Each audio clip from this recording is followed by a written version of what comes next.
Greetings and welcome, or welcome back. Thank you for coming. I'm glad to have you here. Before we begin, please consider hitting that like or subscribe button to keep the algorithm demons at bay. Now, on with the story. The Xiu Chang Saga, a story by user Hume Reddit, and an integral part of the Jenkinsverse by Phillip Johnson. Chapter 5, A Wounded Rabbit, Part 2. Hearing voices as she and Rigari entered the yacht, she assumed that her friend was simply going through more of the data archive. It was a surprise, then, to enter the galley and find the human sitting at the dining table, still in her cloak and scarf, along with another Gaoian female.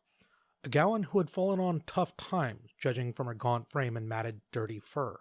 "Xiu?" The female in question jumped to her feet, too quickly to properly maintain the illusion of being Gaoian, but the stranger said nothing. "Oh, hello, Ima," she said, and with the presence of the newcomer, Ima found herself extra aware of the human's heavy accent. This is Triymin." Ima looked at the newcomer, curious. "Triymin?" The third female seemed to barely react, merely blinking. Ima wondered if she was ill. It might explain her appearance, but where had she come from? Xiu anticipated the question. "We met, and she was really hungry, so I brought her back here. That's okay, right?" "Of course it is, but where did she come from?" She turned to look at Triymin, who was watching the two speak with a vaguely dazed expression. "Triymin? Who are you traveling with? Where are they?" The gaunt female glanced at Xiu, almost as if waiting for permission to speak. "I travel with no one." Her words were strangely accented, almost childish, reminding Ima of the cubs back on Gao, or Xiu when she first started learning Gaori. "No one? You aren't with a sister or mother? Even a male?" she asked, aghast. "No," she replied, after another glance at Xiu. She seemed to cringe as though expecting to be struck. "I am alone." Ima's jaw was hanging open in shock. Xiu added quietly, "She was sleeping in the corridors, Ima." "What? I didn't see her. Where was this?" I don't know the number. The first one on the right, and then left, and then straight." "The corridor that goes to the marketplace and station core. Why were you there?" Xiu ducked her head and rolled her eyes up, the human gesture for contrite embarrassment that was so similar to a Gaoan's. I needed some ingredients." "So you went alone. Shoo," Ima sighed. "Nothing happened. Nobody bothered me. And I bought the stuff I needed for tomorrow's delivery with no problem. I didn't want to be a bother to you while you worked." Rigari, who'd been quiet up to that point, interrupted. "Maybe we should sort out the situation with our guest before discussing this," he said, eyeing Triymin, and Ima realized he was right. By virtue of being female, Triymin was inherently clan, but that didn't mean they should spill their secrets in front of her right away. "Of course. Triymin, where were you traveling to?" "To?" the younger Gaoan asked. It was kind of a hollow curiosity. Ima wondered if the female was simple or otherwise damaged mentally. It was extremely rare, but not unheard of. "She wasn't traveling anywhere," Xiu answered on Triymin's behalf. "She's been pushed from station to station. She doesn't know how to get home, and nobody's lifted a digit to help her. Ima, she was rescued from the hunters."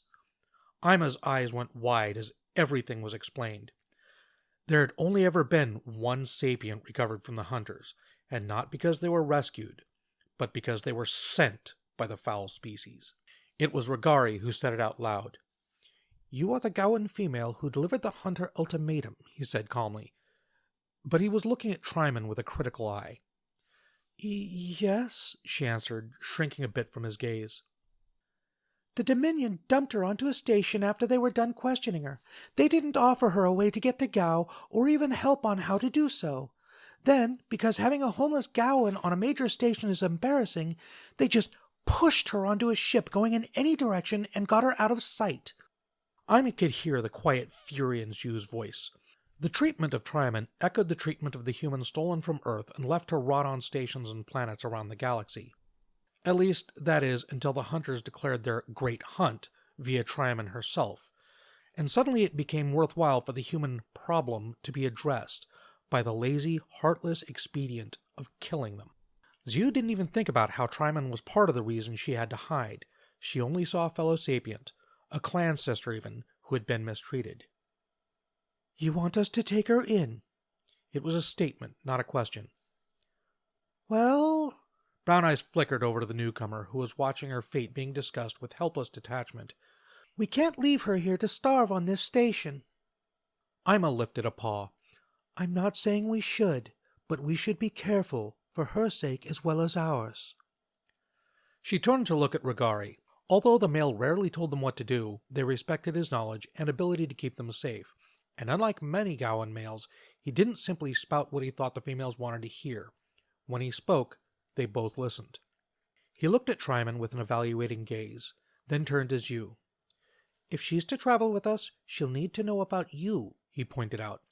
"Keep in mind, we don't know when we'll be able to visit Gao, or even a station or planet with an embassy." "I don't mind that." He waved a paw. "Then it'll be best to determine her reaction now rather than later." Xiu nodded her head in the human gesture of assent. Ima watched Triymin carefully, interested in the newcomer's reaction as Xiu lifted her hand to push back her hood, revealing the long black hair which was bound in a bun at the base of her head. A second motion removed the scarf which masked her face and its false muzzle, leaving her strange, flat face bare for all to see. Xiu looked at Triymin, her half-moon-shaped eyes regarding the young Gaoian expectantly. Her lips curved upwards in the manner that was a friendly expression amongst the humans. Silence dominated the room. "Well?" "Well?" Triymin repeated. She was perceptive enough to know that they were all waiting for a reaction from her, but not sure what that reaction was supposed to be. "I don't frighten you, do I?" Triymin ducked her head. Stars, but the young female was timid. But if she'd been in the tender care of the hunters for so long, it was little wonder. Ima shivered just thinking about it. "You did say your fur had fallen out?" Xiu draped her hand over her mouth just as she barked a surprised laugh. Ima shook her head. "Xiu is a human, Triymin. She pretends to be Gaoian to avoid persecution." Her eyes went wide, her first real reaction. "Will this be a problem?" To her credit, she seemed to be thinking it over. "I thought a human would be bigger." Xiu giggled, making Triymin blink at the sound that was very similar to Gaoian laughter. "I don't mind that she's human," she answered after a moment. "Then we'll need to find a bed for you." "She can have mine for now," Xiu offered. "I'll just sleep on the floor. It doesn't bother me, and human beds are flat anyways." "That will do for the moment. Meanwhile, I think we'd all appreciate a day-end meal." "Ah, speaking of that, I think tonight's meal should be something fairly light, just until we know Triymin can handle something more intense. I'll make a vegetable stir-fry." Once Xiu had recovered from her injuries and her following depression, she'd taken over the role of ship's cook on the yacht. Ima had no complaints. The human was actually a talented, inventive cook, and it was very rare that she would make a meal that they didn't like. In fact, it had been that talent that had resulted in Ima's employment during their stay at the station. Xiu would make simple meals that kept well either in stasis or frozen, and Ima would sell them to the few eateries to be found on the station. It brought in a few extra credits, which they didn't need, but it tightly avoided too much scrutiny on how they funded their travels. Regari himself was quite a fan of some of Xiu's more exotic recipes, evidenced as his ears drooped almost invisibly. "But I bought the dizzy meat." He held up a small container. Xiu rolled her eyes. "I'll make tacos tomorrow. Just put it in the refrigerator. It'll keep." "Dizzy meat?" Triymin asked worriedly. "A species of small food animal. They breed quickly and produce a reasonable amount of meat despite their size." "Just don't ask to see how it's prepared. So messy," Xiu added, shuddering. Then she noted the fearful look Triymin wore. "They're not intelligent, Triymin. Don't worry." "Oh, okay." Regari reluctantly put away the meat while Xiu set about chopping up the vegetables for the meal and heating the pan. Sensing that conversation with Trian would be filled with unexpected minefields, Ima opted to simply sit and watch Xiu work. She'd first witnessed the human wield a knife back at the commune on Gao, chopping and slicing through fruit and vegetables with a speed that a machine would be hard-pressed to match. She'd grown indifferent to it, but a quick glance at Triman's wide-eyed stare let her know that it was still an impressive sight. The long, narrow table near the food storage had a number of cooking elements, and soon the vegetables were sizzling in a pan, stirred and tossed tirelessly, and quickly served to the three Gaoians as they sat around the dining table in the hovering chairs that adjusted themselves to comfortable heights and shapes. Xiu carried over her own plate as well as a smaller plate of nutrition spheres. Her chair had likewise shaped itself for a Gaoian, though if one listened closely as she sat down, one could hear the suspensors briefly whine, as if taken by surprise yet again by the human's mass. Ima always enjoyed Xiu's stir-fries, so she dug into her meal with relish, and Rigari did the same. Triymin followed suit after watching them quietly for a few moments, almost as if she wasn't sure how to eat and needed it demonstrated first. Ima kept one eye on Xiu as well. The young woman didn't particularly enjoy her nutrition spheres, although she knew they were needed to make up for the shortfalls of alien nutrition. The cross-species supplements tried to avoid offending any species' sense of taste by not having any flavor at all, and the doughy texture wasn't particularly satisfying to anyone. Xiu tried to make the spheres more palatable in a variety of ways, and Ima wasn't always sure when the young woman was being serious or when she was simply demonstrating her odd sense of humor. At the moment, she was holding a nutrition sphere stabbed with a number of crisp Itega roots, making it look like a small edible satellite. Dressing the sphere up as telecommunications equipment wasn't enough to make it tasty, judging from the look on Xiu's face as she chewed. Triymin was eating slowly, her eyes flicking amongst the three others, pausing as she speared each piece of food with her narrow fork as though she expected it to be taken from her, then putting it into her mouth with a strange kind of wonder that Ima found curious. It was Rigari who eventually broke the silence. "I'll have to send another message to the Mother Supreme. She'll be angry at the way a Gaoian was treated by the Dominion and will want to demand recompense on her behalf. There's also the fact that live beings are kept by the hunters. It's long been suspected, but never confirmed." Xiu's face paled a bit. "No one has ever been rescued from them?" "No," he replied grimly. "Remember, they strike and kill and are gone by the time assistance arrives. Even with recordings, we didn't know if those taken were unconscious or dead, and if they were alive, for how long. None have been rescued, none have escaped." "Some have escaped," Triymin said. She hunched down on the chair as they all turned to her. Her fork lay abandoned on her plate. Some have. Others tried. It makes the masters really, really angry. Slaves aren't allowed to choose to escape, they say. All who witness are punished." Her voice shook as she spoke the last. "Triymin, did you witness an escape?" Ima asked. "Yes. The mother who took care of me and the others. She helped the others escape. She tried to help me, but the masters caught her. They ate her slowly. They made us watch." The Gaoian female was shaking in her seat. Beside her, Ima made a low, miserable sound. "I've never heard of any captured beings having been recovered from the hunters," Rigari said. "I apologize, Sister Triymin. But do you remember what happened to the others you were with? Where did they go?" "Go?" Triymin asked, confused. "Yes, you said the mother helped them escape. Where did they escape to? If you can remember anything, it might help us help others." "They didn't go anywhere. The masters ate them. They don't like to waste meat." "But how could they?" Ima asked, confused. "If she helped them escape—" She paused, noticing that Xiu's face had gone oddly pale. Triymin, what does escape mean to you? How did the mother help the cubs escape?" Xiu's voice shook oddly. Then Ima glanced at her with concern. The younger Gaoian's eyes were wide, as if she realized something awful was happening. But not what. "She put her paw on their noses," she said quietly, lifting a paw of her own to demonstrate, covering her mouth and nose. Ima felt horror crawl up her spine, all the way from her toes. "Then she held them until they stopped shaking." No. She met eyes with Xiu's across the table and saw her own horror reflected there. The other slaves had told her not to do it. They were scared of being punished. They tried to stop her, but she fought and scratched them. They called the masters. No, it was impossible, and still she was speaking. And rather than the horror that should have been there, her voice actually contained wistfulness, regret, as if something wonderful had happened and she'd just missed out. They found us as she tried to help me, and the masters were so angry that the other two were gone. Enough! Ima shouted.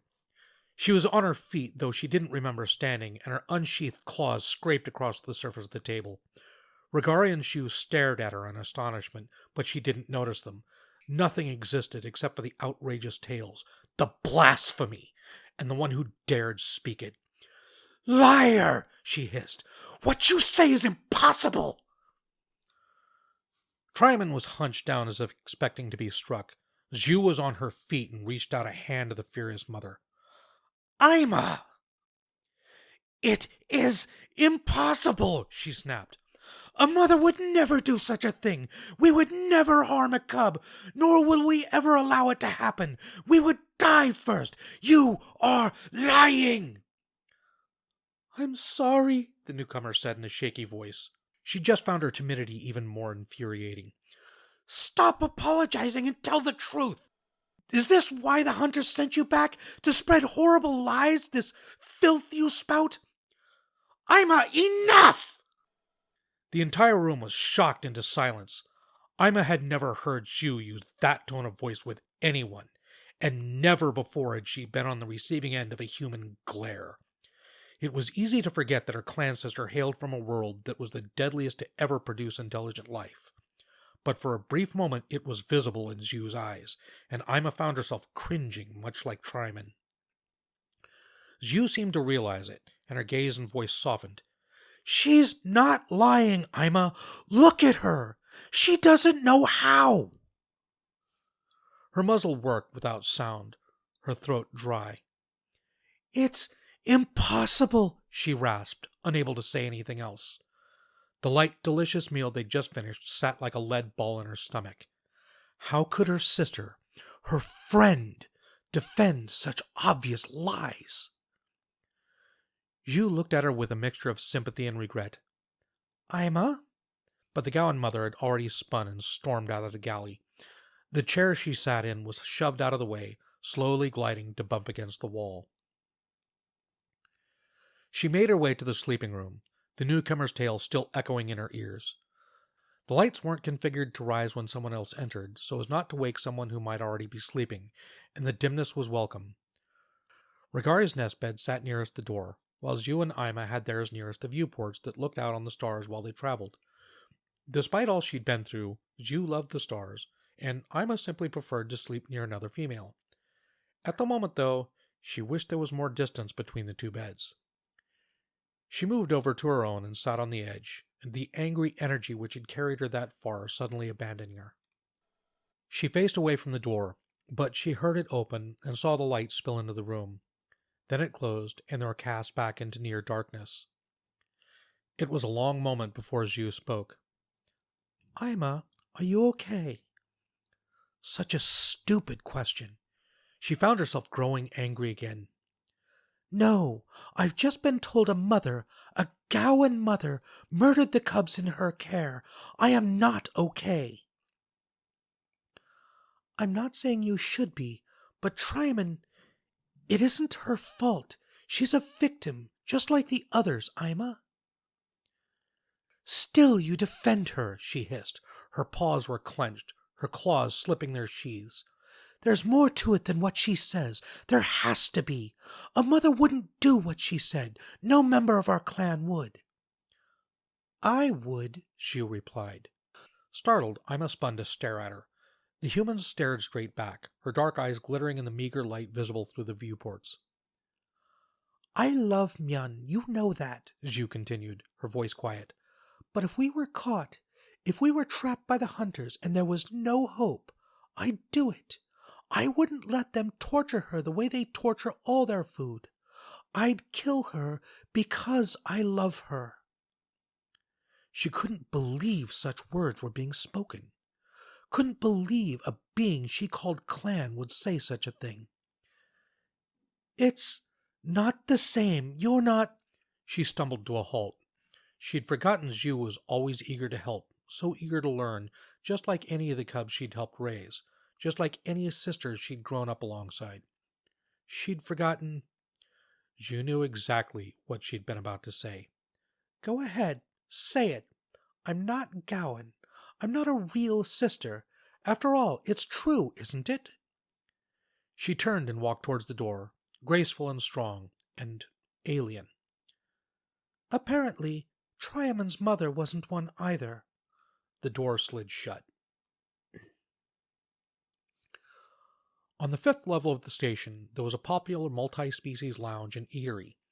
It was a place for mingling, for quick meals between shifts. It was the most popular spot on the station simply by virtue of its size, but other beings liked the place because it was popular.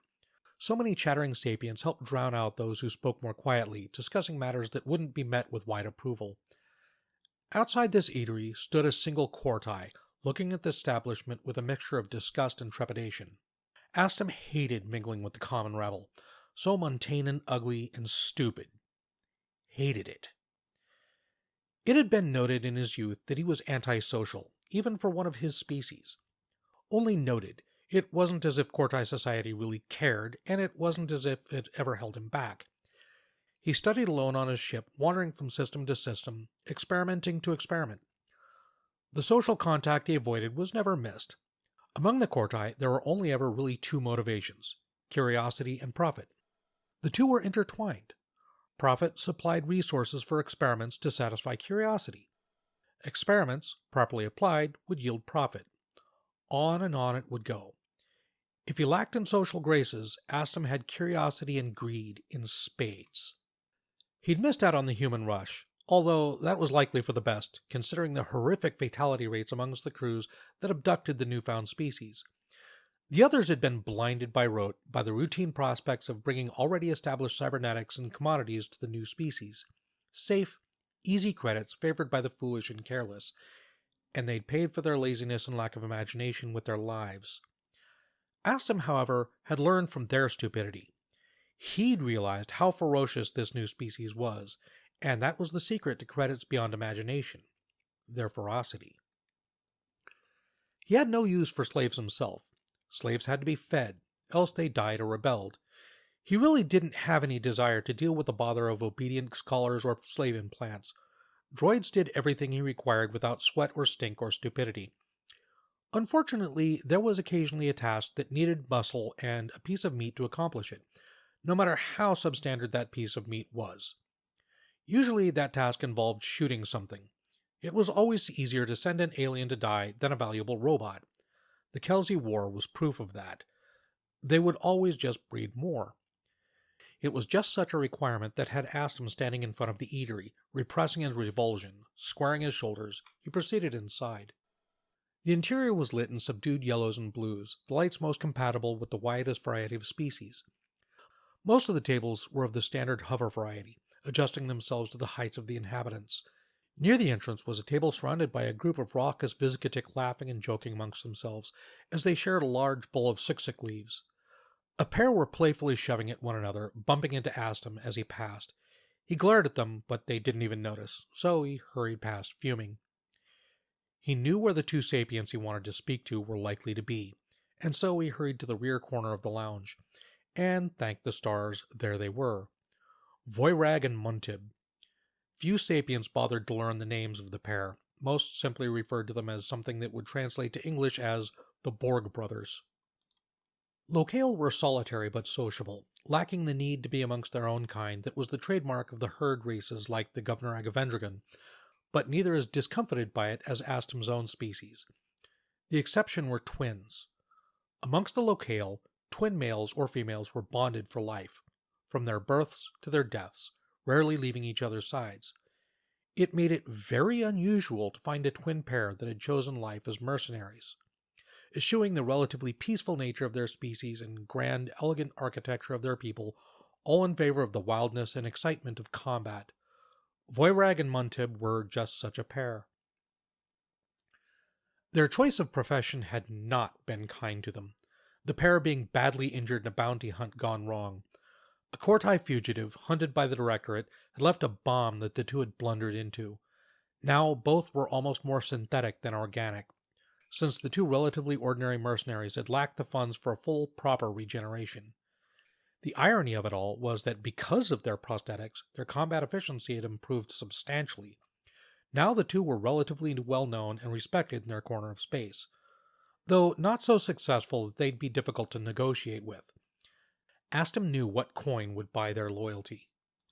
Voyrag looked up as Astum approached, his lone remaining dark, beady eye squinting while the electronic replacement on his left side simply glowed a soft green.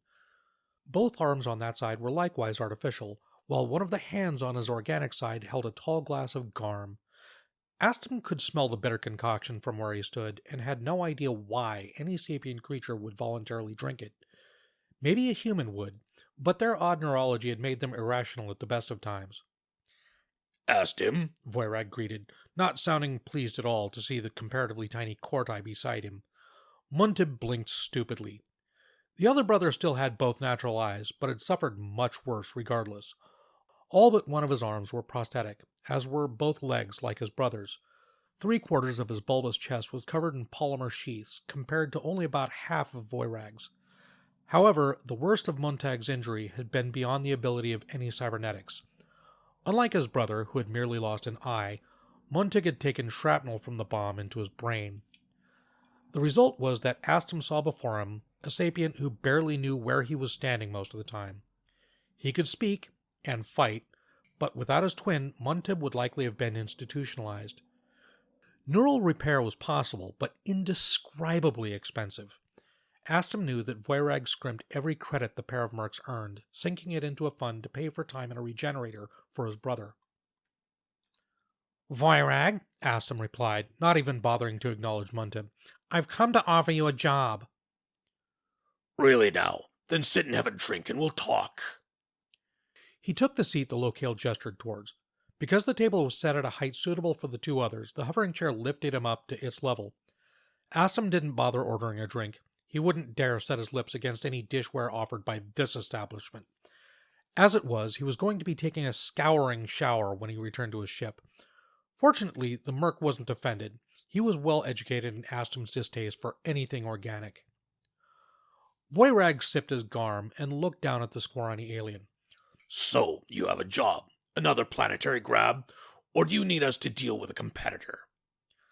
"Not this time, although the subject is an organic sample." Voyrag scowled. "So what? A hijacking? We don't have a grav spike generator, unless you're planning to supply one." "That won't be necessary. The subject I want is right here on this station." "Okay, so why do you need us? There have to be a dozen scum in this place you can hire." Astum pressed his hands together. "They wouldn't be able to handle this subject. The being in question is a human." Voyrag's lone eye went wide, and his jaw worked silently for a moment. Then he rumbled a purring locale laugh. "Look at you! I'm impressed, Astum. I didn't think you even had a sense of humor." "This is not a joke," he replied, his aggravation growing. "A human on this station?" "Yes, keep your voice down." "If there was a human here, you'd need to tell everyone to keep their voices down because of all the screaming. I think I'd know if there was one walking around," Astum. "The human travels in disguise. She travels with a pair of Gaoians docked in a berth on the lower quarter." "And you know this how?" "My sources are my own," Astum sniffed. "Needless to say, I've confirmed it. A human is easy enough to detect if you know what to look for. Oxygen consumption, food and water, stress on the gravity plating. I know where she is, Voyrag, and I need you to obtain her." The locale's response was delayed as a Vizcatic server arrived with a pair of large plates, which he set down in front of the two bulky aliens. He turned to the lone Corti expecting an order. When Astum did nothing but stare at the delivered food, he shrugged and left. The plates each held a triangular piece of food, which looked to be bread covered in a green sauce of some sort, dotted with vegetables, and then covered in shredded cheese from the Corti homeworld. The entire arrangement had been baked and cut into slices. "What in the stars is that?" Astum demanded, as Muntib happily lifted the food and bit into it, chewing with his mouth open. Voyrag was more mannered, but just as eager. "What's this? It's the reason we come here. The owner calls it pizza. No, you can't have any. Buy your own." "I know what it is." "Then why did you ask?" "Because it's a human foodstuff," Astum exploded. "Really?" Voyrag looked surprised. He took another bite, chewing thoughtfully, and after swallowing, he gave the slice of pizza in his hand a bemused look. Then he took another bite. "The humans make good food," he said as he chewed. "You doubt me when I say there's a human on the station while you sit here eating their food. What is wrong with you?" "I got hit in the head with a bomb," Muntib answered helpfully. "I didn't ask you." "Don't talk to my brother like that," Voyrag growled. He set down his half-eaten slice. "Fine. There's a human on the station. You want the human? You want us to get the human for you? What are you offering?" "I'm willing to offer double my standard rate." "Not good enough." A thick finger jabbed the hovering table. "This isn't a ship full of colonists or lone Calzi. This is a human. We may be on the opposite side of the compost pile from civilized space, but we do get the news out here. One human wiped out a swarm of hunters." Astum waved a small hand. "That human used trickery." "Exactly. They're tricky, they're tough, and they're strong. You're asking us to grab the most dangerous species in space, including the hunters, and you're going to compensate us properly. How do you expect us to hold it down, anyways?" "Humans can be drugged. I wouldn't have approached you if I didn't have a plan, and my plans always work." He was silent for a moment. "Triple." "Do better." "Are you not paying attention to me? It's one human, not a pack." "Fine. 4 times the regular rate." "Your credits don't mean squat if we're dead. Do better." Suddenly, Astum knew what Voyrag wanted. He narrowed his huge black eyes. "You want access to my neural regenerator." Voyrag bared his teeth. "That's a good start." The Corti pondered. Time in a neural regenerator was a ruinously expensive thing to purchase, but Astum actually owned one, so the cost wouldn't be more than the cost of the fuel for the reactor to power it, which was little more than some deuterium. It would cost him next to nothing. He knew that the regenerator was the incentive that would guarantee him the brother's service. He just hadn't expected Voyrag to demand it so soon. "Fine. Half a day in my regenerator." "A full day, and quadruple the rate." Astum scowled. Now they were cutting into his investments. "That's ridiculous. The regenerator time alone is worth 100 times that, and you want more on top of it?" The locale waved dismissively. "If you don't like it, go hire one of the other mercs on the station." He nearly snarled, even though that was a primitive expression left to the less evolved races. "Fine, but you and your brother had best deliver." "If we don't deliver, we die, and you know that as well as I do," he replied dismissively. The locale picked up his slice of pizza. "What about the hairballs it's with?" "They're part of the plan. They're the only ones you'll have to handle. Get them, and the human won't be an issue." "Fine. Consider us hired." "Good." Astum thumped the arm of the hover chair, signaling he wanted to stand up. It lowered him to the ground, quietly folding into the floor once he was standing. He couldn't wait to leave the filthy area. The smell of the other beings was starting to bother him. Just as he was about to turn, Voyrag seemed to think of something. Why, by the way? Why what? Why do you want this human? Not to put too fine a point on it, but every single Corti who thought to grab a human has had, well, let's say, a bad time. What makes you think you'll do better? I'll do better because I know how dangerous a human is. And as for what I want, Aston smirked. He shouldn't say, but he was so very proud of his idea. What do I want with a breeding-age human female? Why, Voirag, I'm going to make you obsolete. The Kelzai have their Volza, and I'm going to make them obsolete. I'm going to breed the most powerful bioweapons the Dominion has ever seen. Good morning, good afternoon, or good evening. I am the Casual Deathworlder, your host, and this has been the Xiu Chang Saga, Chapter 5, Part 2. I hope you enjoyed listening to it as much as I enjoyed bringing it to you. If you enjoyed it, please consider hitting that like button, maybe dropping a subscribe if you haven't, and perhaps commenting. It always helps the algorithm. Now, as always, a huge shout out to my editor, Gregor. Thank you very much, buddy. I could not do this without you. All right. We are rapidly approaching, well, not that rapidly, but we are approaching the end of the Xiu Chang Saga. This is the final chapter. However, don't worry. Xiu and friends, I should say, will rejoin the main Deathworlders story back about, or onwards at, think about chapter 21. Yeah, I'd have to look that up, but we'll see. Meanwhile, question, who's got the question? I know. Cartoons. What was your favorite cartoon growing up? Me, personally, Scooby-Doo. You can't beat the Scoob, man. All right, leave your answers in the leave your answers in the comments down below. In the meantime, be well, be safe. I love you all. Bye-bye.